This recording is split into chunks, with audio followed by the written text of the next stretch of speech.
پڑ جائیں گی، ہمارے سینے کم نہیں پڑیں گے۔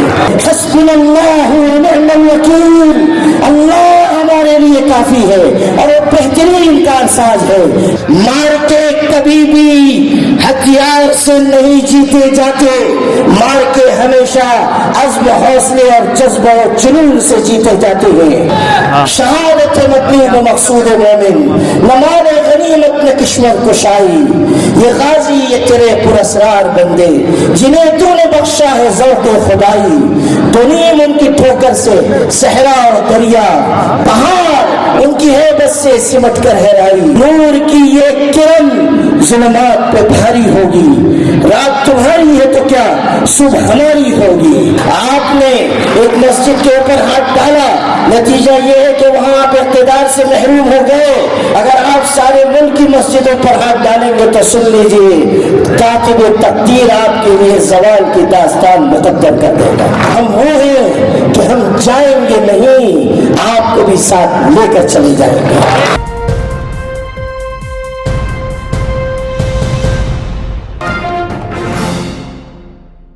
قیامت رہ نہیں سکتے، مسائل کیسے بھی ہوں تا قیامت رہ نہیں سکتے، یہ ظالم ظلم کی بن کر علامت رہ نہیں سکتے، جن کا عزم ہے کہ ہم کو چین سے جینے نہیں دیں گے، وہ جان لیں کہ خود بھی سلامت رہ نہیں سکتے۔ کہ حکومت اس بات کو اچھی طرح سمجھ لے کہ وقف جائیدادیں ہمارے باپ دادا کا عطا کیا ہوا قیمتی سرمایہ ہے، اور یہ وقف جائیدادیں کسی انسان کی ملکیت نہیں ہے، یہ اللہ کی ملکیت ہے۔ یہ مساجد، یہ مدارس، یہ خانقاہیں، یہ یتیم خانے، یہ امام بارگاہیں، یہ درگاہیں، یہ ملی اور تعلیمی اور فلاحی ادارے ہماری شناخت اور پہچان ہے، اور جو ہماری شناخت اور پہچان ہو ہم کسی قیمت پر بھی اس میں مداخلت برداشت نہیں کر سکتے۔ یہ قانون ہمیں منظور نہیں ہے۔ لوگ کہتے ہیں کہ RSS سے سیکھیے کہ کس طرح اپنے مشن کے لیے خرچ کیا جاتا ہے۔ میں آپ سے علی الاعلان علی وجہ بصیرہ کہتا ہوں کہ اس گئے گزرے دور میں بھی اگر ساری دنیا میں آسمان کے نیچے اور زمین کے اوپر اپنے حق حلال کی کمائی سب سے زیادہ خرچ کرنے والی کوئی قوم ہے تو وہ مسلمان ہے۔ ہمیں کسی کی مثال کی کوئی ضرورت نہیں، ہمیں کسی کا نمونہ دکھانے کی کوئی ضرورت نہیں۔ ہمارے باپ دادا نے اپنے حق حلال کی کمائی اللہ کے راستے میں دی، مسجدیں بنوائی، مدرسے قائم کروائے، اور یتیم خانے اور تعلیم گاہیں انہوں نے قائم کی۔ اپنے ذاتی صرفے سے انہوں نے اپنی ملت کی تعمیر و تشکیل کے لیے ایک بنیاد رکھی، اور آج وہی وقف جائیدادیں ملک کے طول و عرض میں بکھری ہوئی ہیں۔ وقف امنڈمنٹ بل ایسا بنایا گیا ہے کہ جس کی وجہ سے وہ وقف جائیدادیں ہمارے ہاتھ سے نکل جائیں، مساجد پر، مدارس پر، یتیم خانوں پر اور امام بارگاہوں پر کسی بھی وقت کو یلغار کی جا سکے۔ مسجدیں اللہ تعالیٰ کی عبادت کی جگہ ہے، اور مسجدیں اللہ کی ہیں۔ وَأَنَّ الْمَسَاجِدَ لِلَّهِ فَلَا تَدْعُوا مَعَ اللَّهِ أَحَدًا، مسجدیں کسی اور کی نہیں، اللہ کی ہیں۔ اور کان کھول کے سن لو کہ جو مسجدوں پر ہاتھ ڈالتا ہے وہ اللہ کے غضب و انتقام کو دعوت دیتا ہے۔ آپ نے ایک مسجد کے اوپر ہاتھ ڈالا، نتیجہ یہ ہے کہ وہاں آپ اقتدار سے محروم ہو گئے۔ اگر آپ سارے ملک کی مسجدوں پر ہاتھ ڈالیں گے تو سن لیجیے، کاتب تقدیر آپ کے لیے زوال کی داستان مقدر کر دے گا۔ آپ جذبے اور ہمت کے ساتھ آگے بڑھیے، گھبرائیے نہیں، حکومتوں کا خوف نہ پیدا کیجیے، حکومتوں کو قائم کرنے والے اللہ کا ڈر پیدا کیجیے، اور سن لیجیے، لا تہنوا ولا تحزنوا وانتم الاعلون ان کنتم مؤمنین۔ غم نہ کرو، فکر نہ کرو، اگر تم مومن ہو، تمہارے اندر وحدت و اجتماعیت ہے، تمہارے اندر اپنی قیادت پر اعتماد ہے، تمہارے اندر مومنانہ صفات ہے، تو پھر تم کو کوئی شکست نہیں دے سکتا، تم پر کوئی غالب نہیں آ سکتا، تم کو کوئی مغلوب نہیں کر سکتا۔ میرے بھائیوں، آج کے ان مشکل حالات میں ہمیں وحدت و اجتماعیت کی قوت کے ساتھ پوری توانائی کے ساتھ کھڑے رہنا ہے اور اپنے حق کے لیے آواز بلند کرنی ہے۔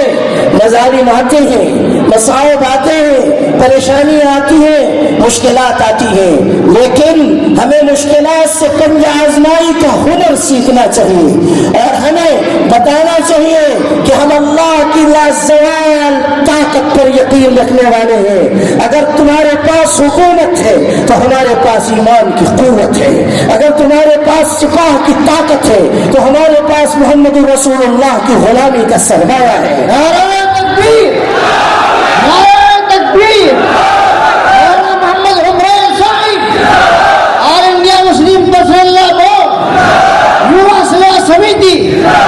میرے بھائیوں، مار کے کبھی بھی ہتھیار سے نہیں جیتے جاتے، مار کے ہمیشہ عزم، حوصلے اور جذبہ و جنون سے جیتے جاتے ہیں۔ ہم ایمان کا سرمایہ رکھنے والی قوم ہے۔ دنیا کیا نہیں دیکھ رہی ہے کہ 1.5 سال سے ظلم و ستم اور کرب کے مرحلوں سے گزارے جانے والے لوگ آج بھی سرزمین پر سینہ کھول کر کھڑے ہوئے ہیں کہ تمہاری گولیاں کم پڑ جائیں گی، ہمارے سینے کم نہیں پڑیں گے۔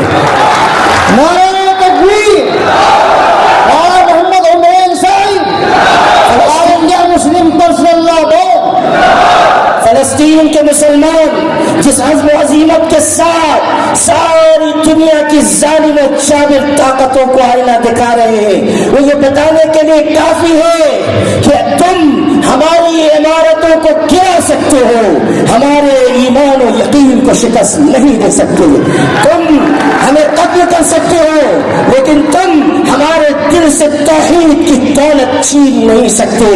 جہاں کے بچے یہ کہتے ہو کہ ماں باپ چلے گئے، بھائی بہن چلے گئے، گھر گر گیا، رشتہ دار رخصت ہو گئے، کنبہ بکھر گیا، خاندان مٹ گیا، ہمیں کوئی غم نہیں۔ پوچھنے والے پوچھتے ہیں تم دنیا میں تنہا رہ گئے، کیسے جی سکو گے؟ تو وہ بچہ پکار کر کہتا ہے حسبنا اللہ و نعم الوکیل، اللہ ہمارے لیے کافی ہے اور وہ بہترین کارساز ہے۔ کوئی دوسری مثال اس ایمانی جذبے کی کہ صنف نازک ایک ماں خاتون اپنی گود میں اپنے خون میں نہائے ہوئے بچے کی لاش لے کر بیٹھی ہوئی ہے، اس کے پہلو میں شوہر کی خون میں نہائی ہوئی لاش ہے، شوہر بھی رخصت، بیٹا بھی رخصت، تو اب توجہ زوجہا وابنہا، اپنے شوہر کو بھی اپنی اولاد کو بھی الوداع کہہ رہی ہے، اس شان کے ساتھ کہ آسمان کی طرف نگاہ اٹھا کر دیکھتی ہے اور کہتی ہے اللہ میں اس پر بھی تیری تقدیر کے فیصلے سے راضی ہوں۔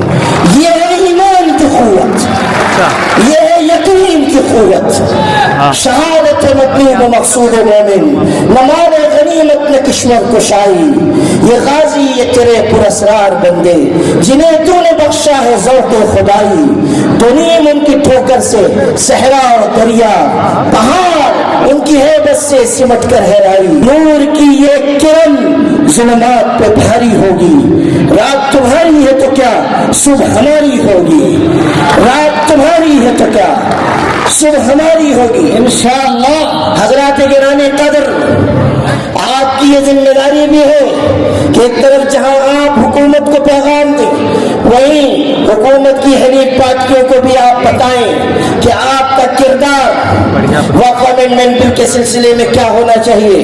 نتیش کمار ہو یا نائیڈو، ان کو آپ کو ملت اسلامیہ کو بتانا ہوگا کہ آپ اگر ہمارے ووٹوں کی وجہ سے اقتدار کی کرسی تک پہنچ سکتے ہیں تو آپ نے اگر مشکل وقت میں ہمارا ساتھ نہ دیا تو ہم وہ ہیں کہ ہم جائیں گے نہیں، آپ کو بھی ساتھ لے کر چلے جائیں گے۔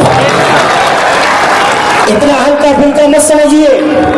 ابھی ہمارے جناب محمد ادیب صاحب نے یہاں بڑی دردمندانہ تقریر کی اور یہ بتایا کہ ایک فارمولے کے ساتھ وزیر اعظم آئے تھے کہ مسلمانوں کو کاٹ کر الیکشن جیت کر بتائیں، ایک مرحلے میں وہ کامیاب ہوئے، لیکن کیا یہ سچائی نہیں ہے کہ جب آپ نے اپنی طاقت اور وحدت کو پھر مجتمع کیا تو اس وقت پورے ملک کی سیاسی پارٹیوں کو آپ کے سیاسی وزن کا پتہ چل گیا ہے؟